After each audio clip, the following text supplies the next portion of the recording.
अस्सलाम वालेकुम everybody, this is Sikandar time financial. I hope you guys are doing fine and learning with us. Channel को subscribe कर लीजिएगा, साथ लगे बेल आइकन भी प्रेस कर दीजिएगा since this is time sensitive content. Jumping into the biweekly chart for KSE 100। इसमें हमारे पास स्ट्रक्चर अभी तक इंटैक्ट है। मैंने आपको प्रीवियसली बताया था कि यहाँ पे हमारे पास हिडन बुलिश डाइवर्जेंस जो है वो that was on the horizon, अभी कंफर्म नहीं हुई है। It would have confirmed with a close somewhere around at 43,980।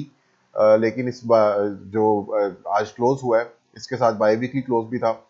लेकिन वो हमारे पास वो वाला क्लोज नहीं मिल सका जिसमें मैंने प्रीवियसली बताया था कि 44,000 पे पॉइंट्स पर अगर मिलता है तो हमें कंफर्मेशन मिल सकती है। So will have to wait for another candle. और इस दफ़ा जो बॉडी है कैंडल की वो मजीद शॉर्ट हो चुकी हुई है, विच मीन्स कि if next week some positive momentum comes into the market तो ये बहुत ज़्यादा ईजी हो जाएगा नेक्स्ट 14 डेज में ये सस्टेन अगर कर जाए तो। For now weekly time frame जो है उसमें भी अब हमारे पास हिडन बुलिश डाइवर्जेंस जो है वो फॉर्म होने के चांसेस काफ़ी ज़्यादा हो चुके हैं। You can see it over here. हमारे पास यहाँ पे प्राइस सेक्शन जो है वो थोड़ा सा ऊपर है, जबकि ये प्राइस सेक्शन यहाँ पे हमारे पास जो लो बना है बॉडी का वो नीचे है थोड़ा सा कंपेयर टू दिस वन। और RSI में इट्स ऑपोजिट। हमारे पास जो यहाँ पे RSI that is below this point. अगर ये करंटली लोकल फॉर्म हो लोकल लो फॉर्म हो जाता है यहाँ पे, विच मीन्स कि हमारे पास लोकल लो फॉर्म करने के लिए एटलीस्ट ये कैंडल रिट्रेस होनी चाहिए, विच मीन्स कि इसका जो बॉडी है that is somewhere around 43,720 level. अगर 43,720 पे हमारे हमें नेक्स्ट वीकली क्लोज मिल जाता है, विच वाज एक्चुअली ये भी काफ़ी क्लोज था, बट देन अगेन एक जो कहते हैं ना कि एक मार्जिन ऑफ एरर जो है वो थोड़ा सा इसमें रखना चाहिए।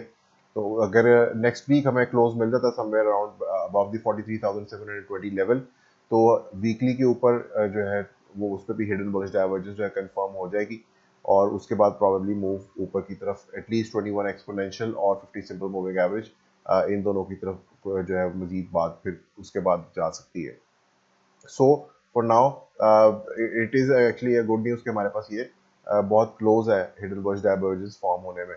डेली टाइम फ्रेम में हमारे पास 21 exponential is still holding as resistance. You can see it over here. मैंने प्रीवियसली बताया था आपको कि हमारे पास जो 21 एक्सपोनेंशियल जो है वो हम अभी तक रेजिस्टेंस के तौर पे रखे हुए हैं, और बेस्ट केस सिनेरियो यही होगा कि हम नीचे की रेंज ब्रेक किए बगैर साइडवेज चले जाए।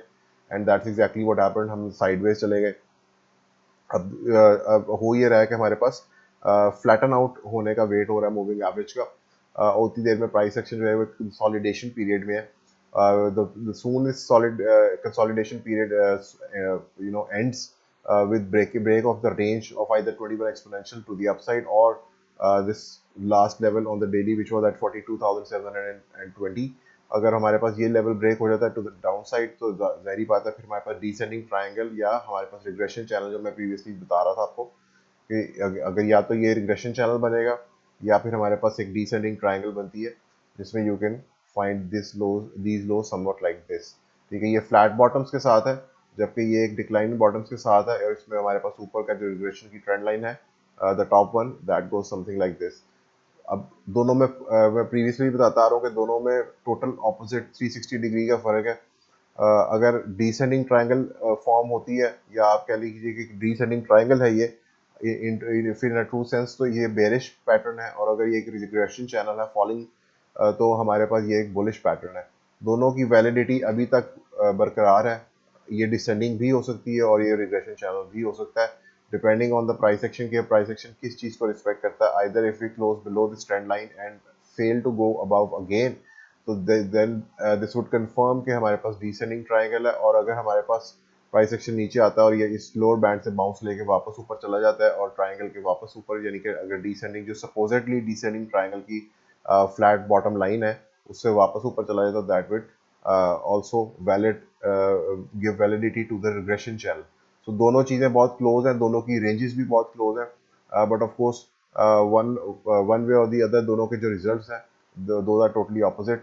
अगर हमारे पास रिग्रेशन चैनल आता है और रिग्रेशन चैनल का ब्रेक जो है वो टू दी अपसाइड होगा which would be measured somewhat like this.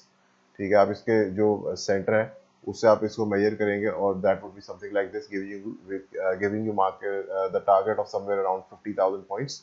और इसी तरह अगर आप डिसेंडिंग ट्रायंगल की तरफ जाते हैं तो आप इस टारगेट को इस तरह से मेजर कर सकते हैं। You will do something like this, और उसको जहाँ पे ब्रेक हो वहाँ पे इफ़ यू प्लेस इट तो आपके पास जो है वो टारगेट उसका आ जाएगा। प्रीवियसली भी मैंने ये दिखाया था दैट वाज समवेयर अराउंड 36 और 37,000 राउंड फिगर आप इसको कर सकते हैं पॉइंट्स पे।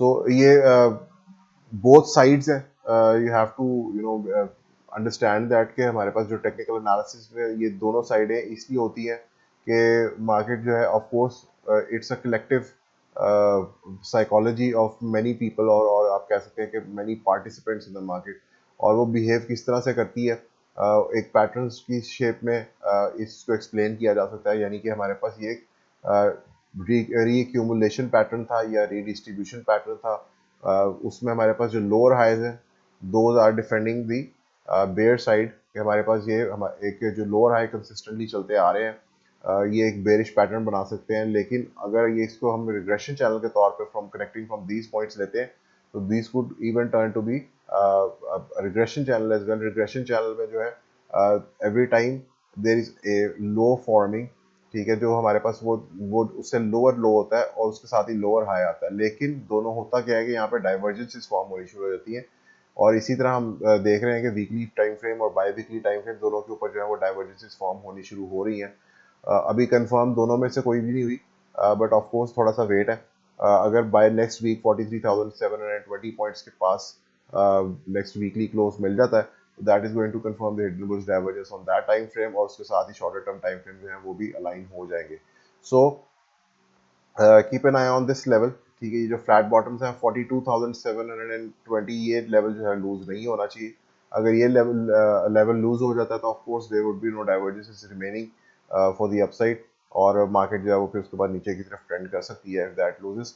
और उसके बाद हमारे पास जो लास्ट एक होप रह जाएगी, और वो ये कि अगर हम 42,000 ये वाला लेवल लूज कर देते हैं जो मैंने अभी आपको बताया 42,770, अगर वो लूज करने के बाद नीचे आते हैं और ये लोअर बैंड होल्ड कर जाता है तो that is also going to be one of those scenarios जहाँ पे आपके पास डिसेंडिंग ट्रायंगल के तौर पे वो डिसेंडिंग ट्रायंगल सपोजिटली ब्रेक हो जाएगी।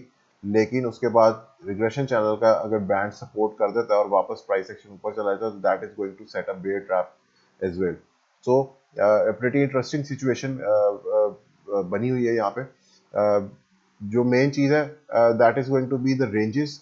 रेंज जब तक ब्रेक नहीं होती ऑफ कोर्स बुलिश या बेरिश होना एक मिड टू लॉन्ग टर्म के लिए बिल्कुल जो है वो पॉइंटलेस होगा। सो टॉप की रेंज वही रहेगी this descending triangle, sorry trend line, और उसके बाद हमारे पास जो बॉटम लाइन होगी वो this is going to be these flat bottoms for now. और हमारे पास जो लास्ट एक आप कह सकते हैं कि regression channel which is a second thought, तो उसमें हमारे पास ये लोअर बैंड जो है that is going to be the last of the range which is currently right now 42,000 points approximately. So इसके साथ ही मुझे इजाजत दीजिएगा। Thank you so much. अल्लाह हाफिज़।